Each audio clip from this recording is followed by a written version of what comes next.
Professor Prashant Raut या YouTube चॅनलवर आज आपण संवाद साधणार आहोत आदरणीय डॉक्टर संध्या पवार ताईशी.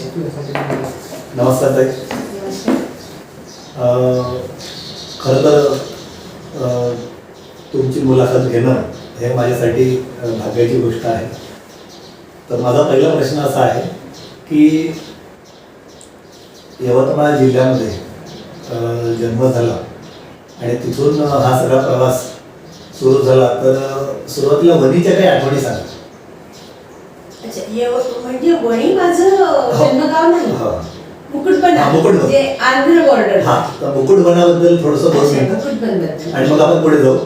चालेल. मुकुटबन हे आंध्र बॉर्डरवरचं एक गाव आहे जिथे मी ज्या काळात होते त्या काळात जवळपास 75% लोक तेलुगू बोलणारे आणि केवळ 2-3 घरं हिंदी बोलणारे आणि बाकी मराठी बोलणारे.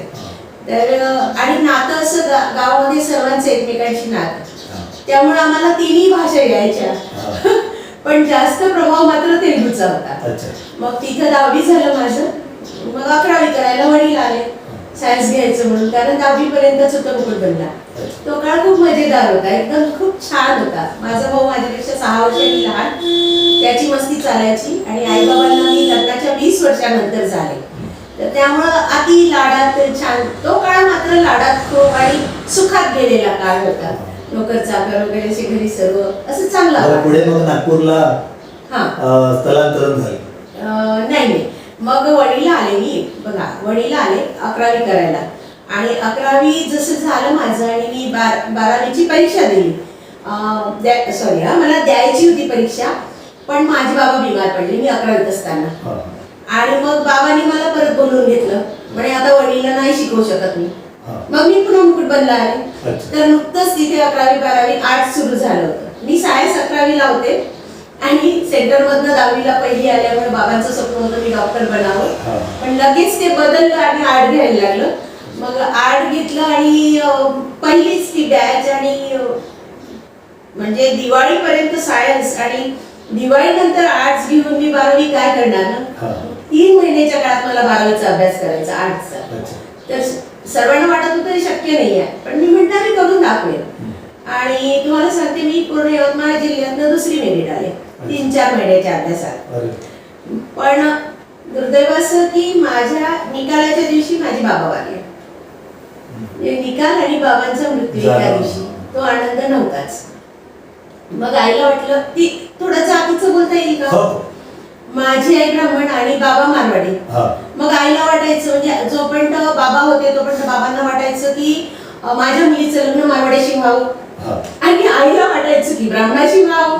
मी आपली मजेत, मला लग्न बिग्नाशी काही घेणं देणं नाही. मी आपलं 3ऱ्या वर्गापासून वाचन मजेशीर आणि अभ्यासात जास्त इंटरेस्ट मला. तर ह्या दोघांचं असं चाललेलं असायचं. पण बाजी अशी पलटली, बाबा मारल्यावर आईचं हिंमत लगेच पडलं. म्हणून आता नाही, मी त्यांची इच्छा पूर्ण करणार, पोरीला मारवाड्याला. हे काही मारवाडी तयार नाही माझ्याशी लग्नाला. आणि आमची एवढी परिस्थिती ढासळत गेली त्या पुढल्या 3 वर्षात. म्हणजे मी मग वडीला ग्रॅज्युएशन केलं, त्या 3 वर्षाचा काळ भयानक होता. परिस्थिती ढासळलेली होती पूर्ण, कारण कमाईचं साधन नव्हतं आणि आई शेतात राबून काम करू शकत नव्हती. मग आता ते लग्नापर्यंत यायला लागेल शॉर्ट मध्ये. म्हणजे नागपूरला मी कशी आले सांगायचं ना. तर हे संजय पवार माझे मिस्टर, हे आईच्या मानलेल्या भावाचा मुलगा. मला मारवाडी मुलं पाहायला यायचे. तर त्या मुलांपुढे माझी एक अट असायची की मी लग्न करेन त्याच्याशी जो माझं शिक्षण पूर्ण करेल, माझ्या भावाचं शिक्षण पूर्ण करेल आणि माझ्या आईला आणि भावाला सोबत ठेवेल. आता असंही कोणता मारवाडी तयार नव्हता आणि माझ्या अटीनं तर तयार होण्याची शक्यताच नव्हती.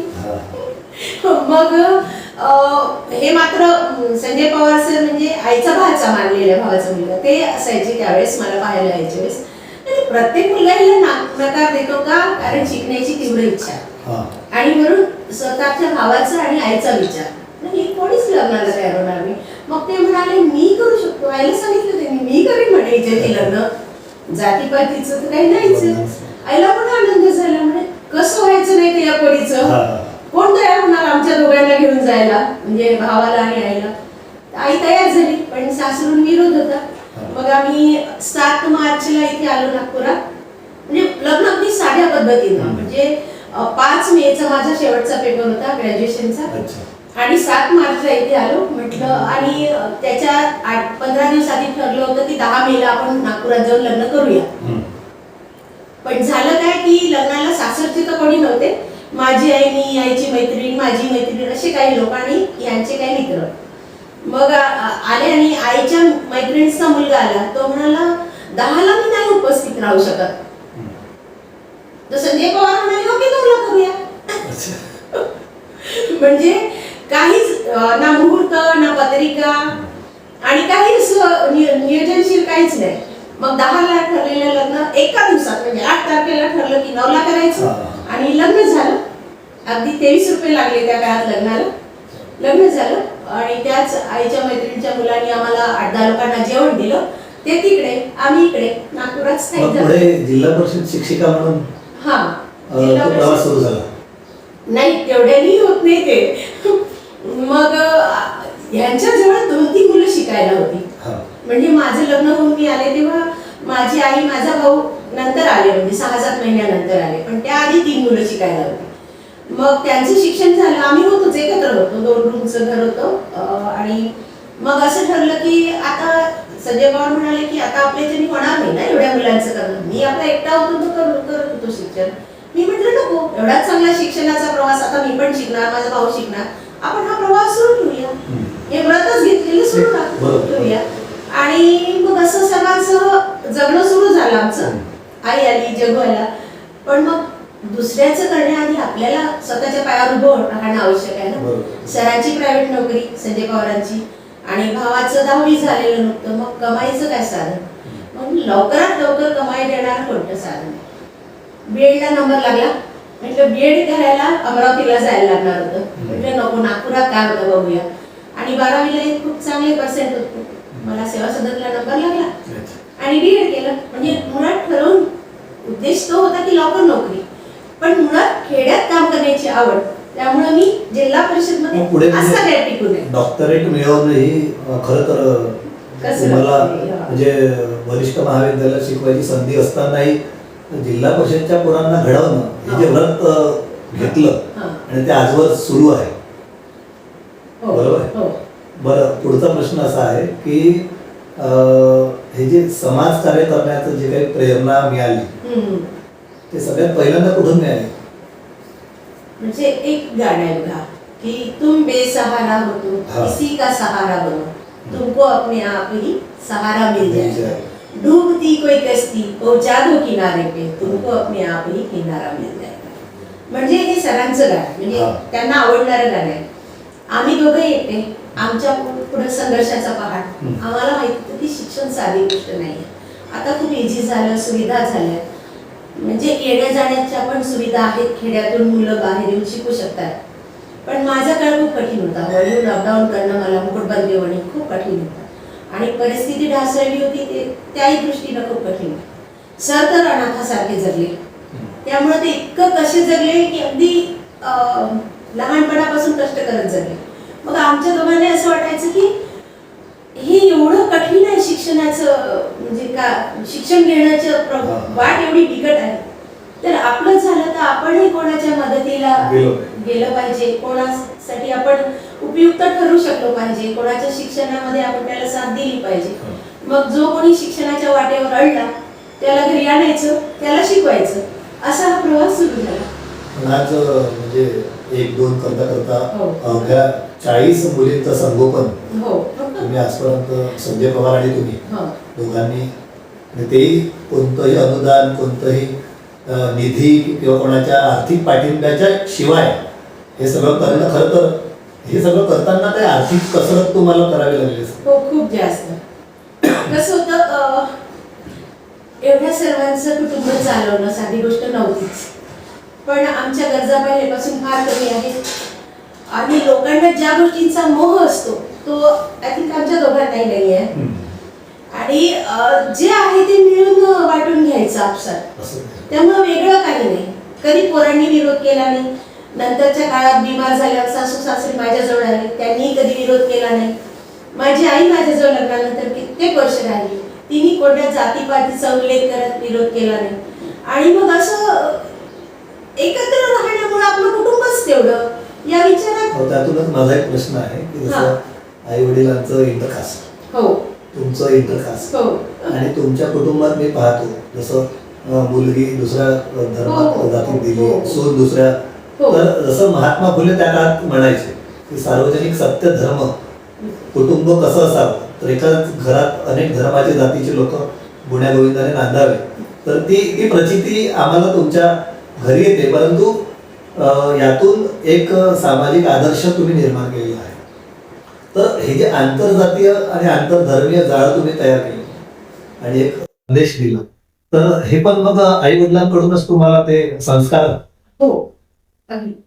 कारण आई बाबा पण वेगवेगळ्या जातीचे आणि त्यांनी गावात म्हणजे त्या काळात कोणत्याही गावात जातीभेद तीव्र होताच.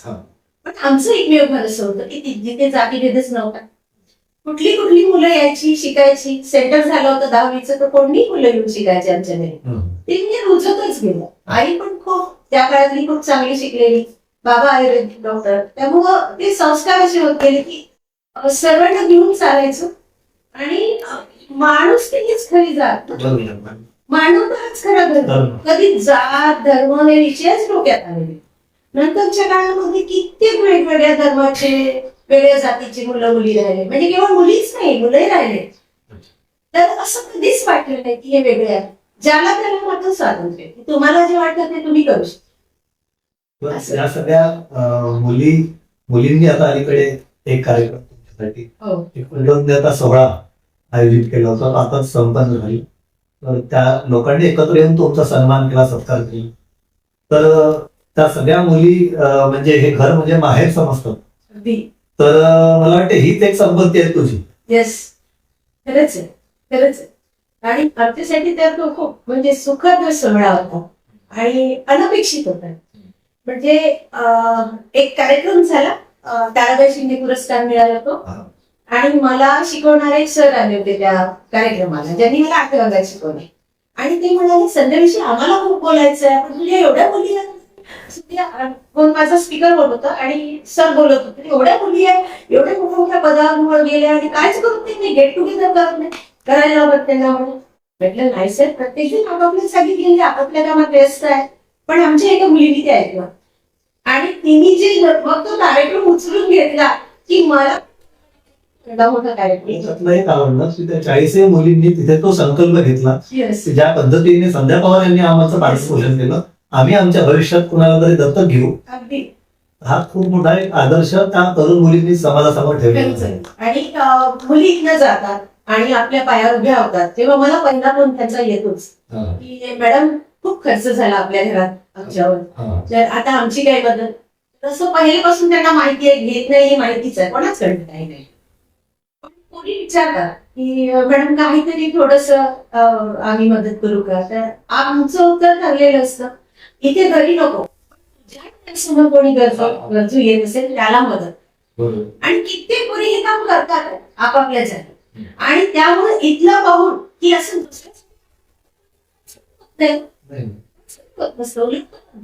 आनंद खूप मोठा असतो.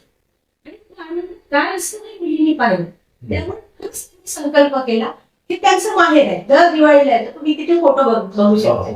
दर दिवाळीला येतात, एकत्र राहतात आणि त्यांच्यासाठी त्यांचं माहेर कायम असतं. बरं, संजय पवार यांचा खूप मोठा हात या सगळ्या संघर्षामध्ये आहे. असं म्हणतात की प्रत्येक पुरुषाच्या मागे एक स्त्री असते, परंतु इथे मात्र एका स्त्रीच्या मागे पुरुष आहे.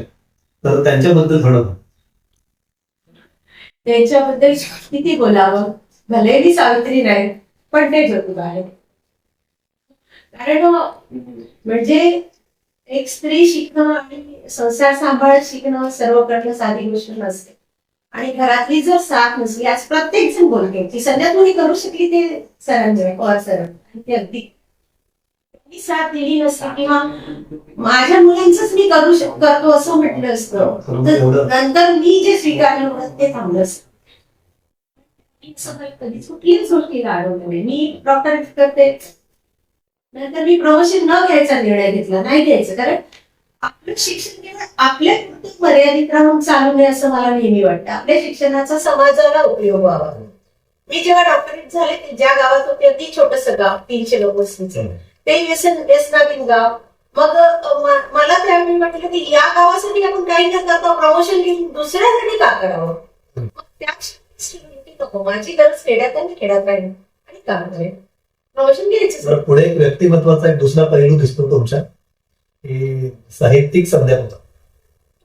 समाज भान मी वाचलं, पालक मैत्री मी वाचलं, कविता संग्रह हा आला. तर आणि त्या लेखनामध्ये ती सामाजिक कार्यकर्ते त्या शब्दात दिसते. बरोबर. तर ही लेखनाची मग प्रेरणा कुठून? लेखनाच्या प्रेरणेचं असं झालं, प्रत्येक लेखक होऊ शकतो असं मला म्हणजे मनातल्या भावनांना पाठ करून देत असतो. कधी ते प्रकाशित होतं, कधी होत नाही एवढंच. पण मला संधी मिळाली, काही लेख प्रकाशित झाले, ते मी केलेलं कामच होतं. या घरामध्ये जे चालतं सामाजिक जे प्रवाह सुरू असतो, सतत अव्याहत वाहत असतो, तेच होतं त्या लिखाणात. पण ते लिखाण लोकांना भावलं आणि नंतर मला लोकसत्तेला लिखाणाला ऑफर आली. तो स्तंभ लोकांना खूप आवडला. 2 वर्ष चालला. कारण तुम्ही वेगळं लिहू नाही शकत. कारण असं म्हणतात की व्यक्ती आणि वाङ्मयामध्ये बऱ्याच लोकांच्या अंतर दिसतं, परंतु खरं साहित्य ते असते जे आपण जगत असतो आणि ते जगलेलं भोगलेलं ते मांडलेलं आहे, त्यामुळे ते हृदयाला भिडते. येस. पण एक बोलायला हरकत नसावी असं जरी म्हटलं तरी सामाजिक कार्यकर्ता एक चांगला लेखक असू शकतो अजून खूप लोक असा विचार करत. म्हणून लेखकांच्या मानवी फारसं मला मिळत नाही. एक सामाजिक कार्यकर्ते म्हणूनच त्या दृष्टीनं पाहिलं जातं. सामाजिक कार्यच आहे आणि त्याच्याशी संबंधित आहे. पुढचा प्रश्न असा आहे, अल्कोहोलिक अनॉनिमस ही खूप मोठी एक संस्था आहे. त्या संस्थेमध्ये देशातून निर्गत लोकांमध्ये त्या संस्थेमध्ये तुमचं प्रतिनिधित्व आहे आणि एवढंच नाही तर बऱ्याच ठिकाणी जाऊन केलेला आहे. तर त्याचं पुढचं स्वरूप कसं राहील?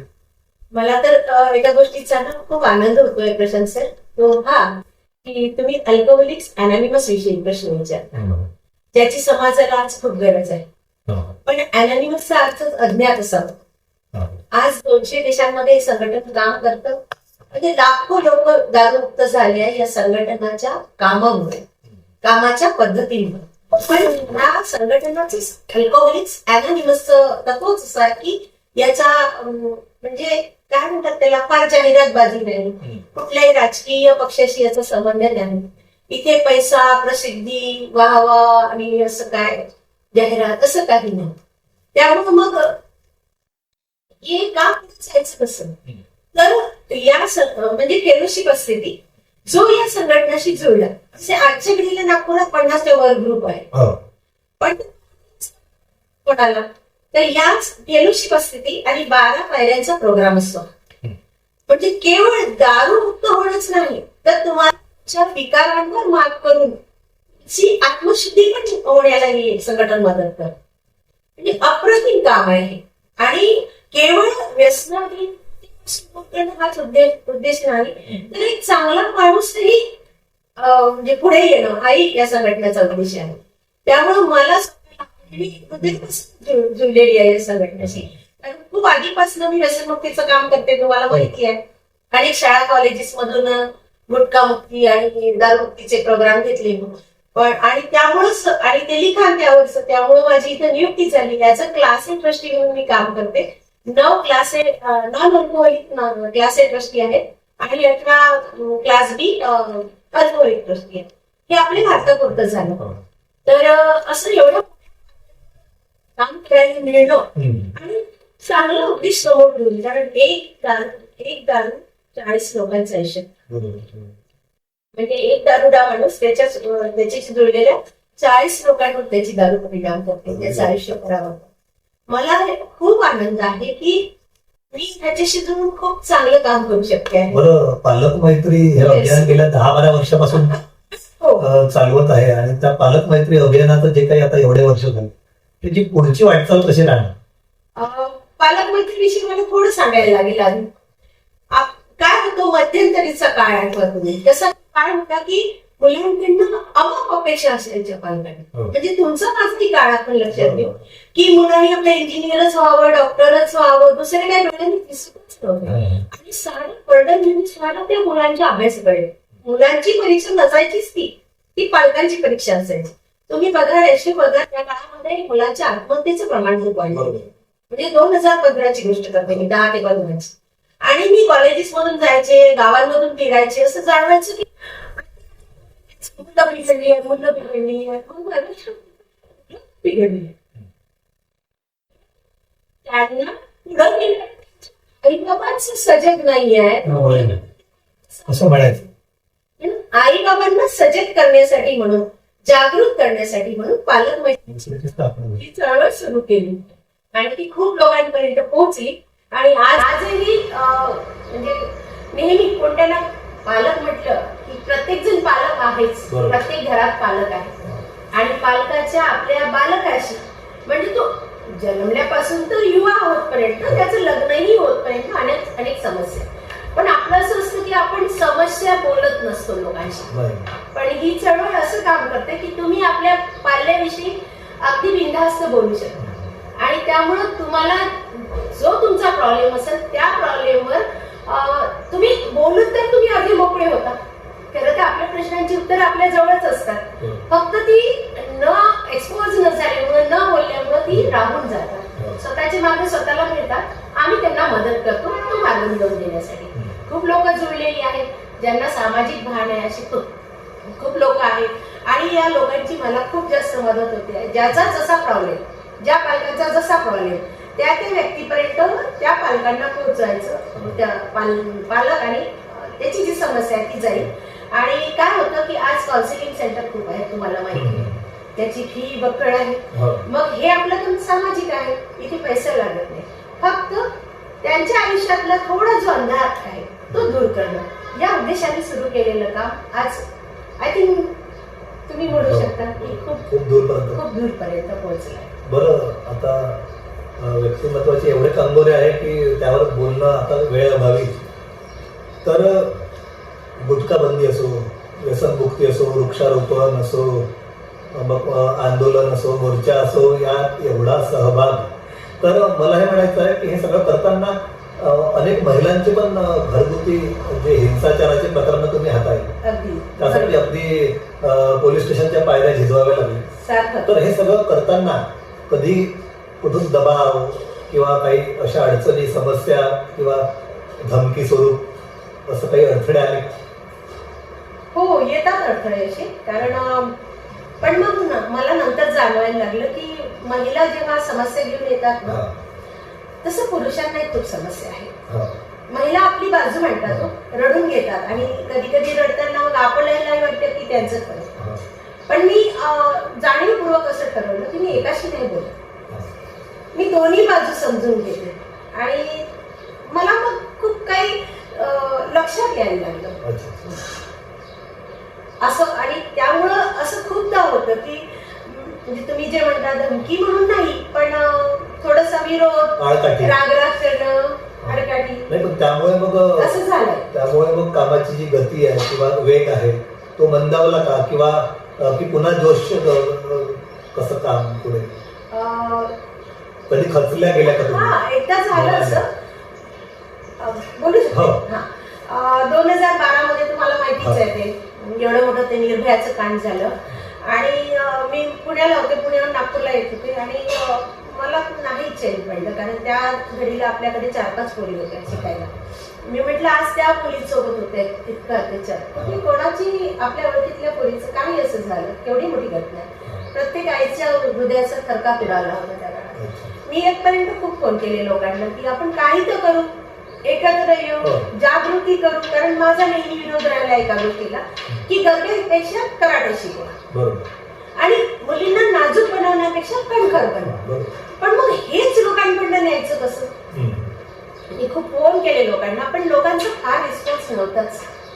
म्हणजे लोकांना महत्वाचं वाटत होतं की सिरियल बघणं, लोकांना बारशाला जाणं, याला जाणं, लग्नाला जाणं, पार्टीला जाणं, हॉटेलिंगला जाणं.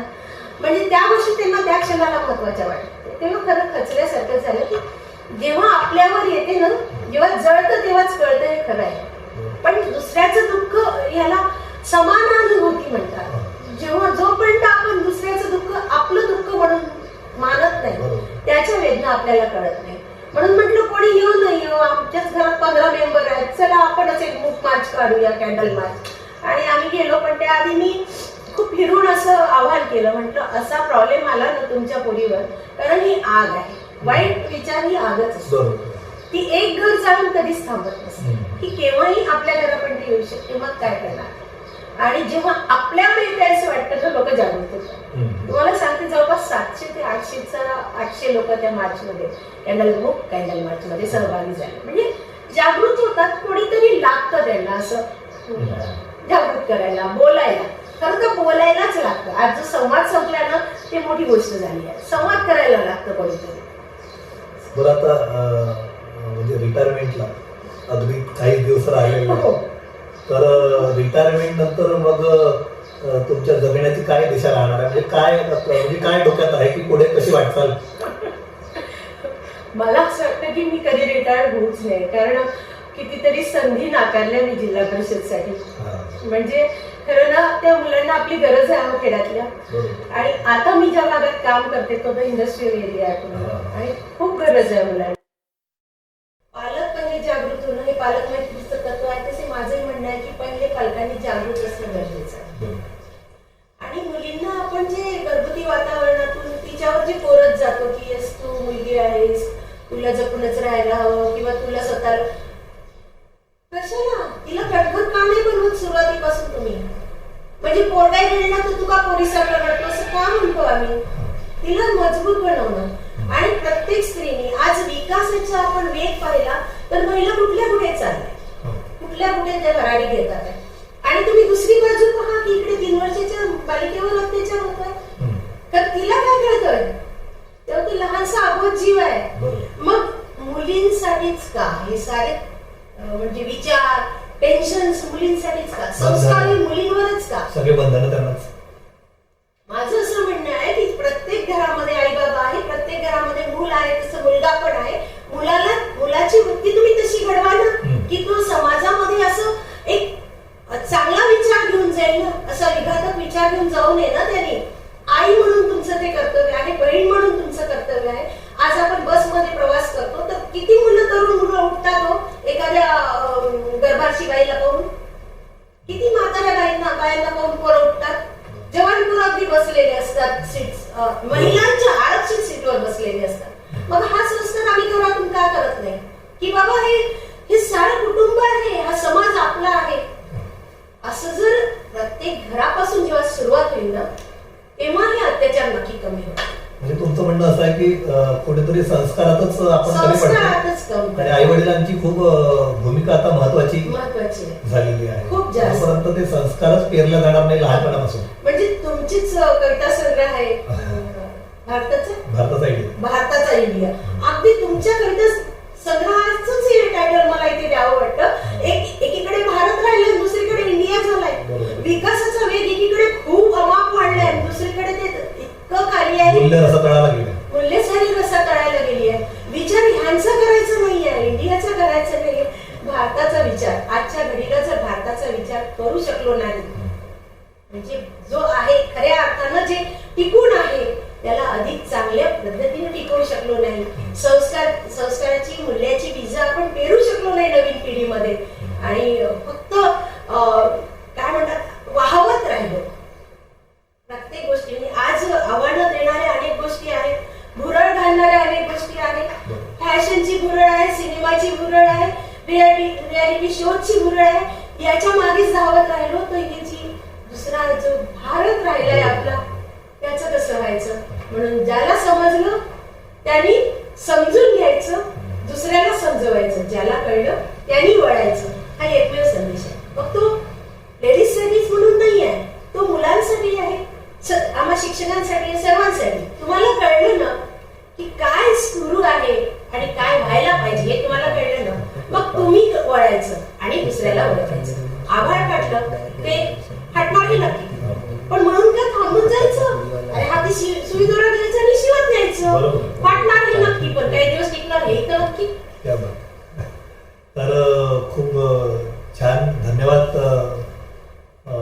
देतो की अतिशय निर्भीडपणे अगदी स्पष्ट भूमिका तुम्ही इथे मांडली. तर मी इथे थांबतो. धन्यवाद. नमस्कार.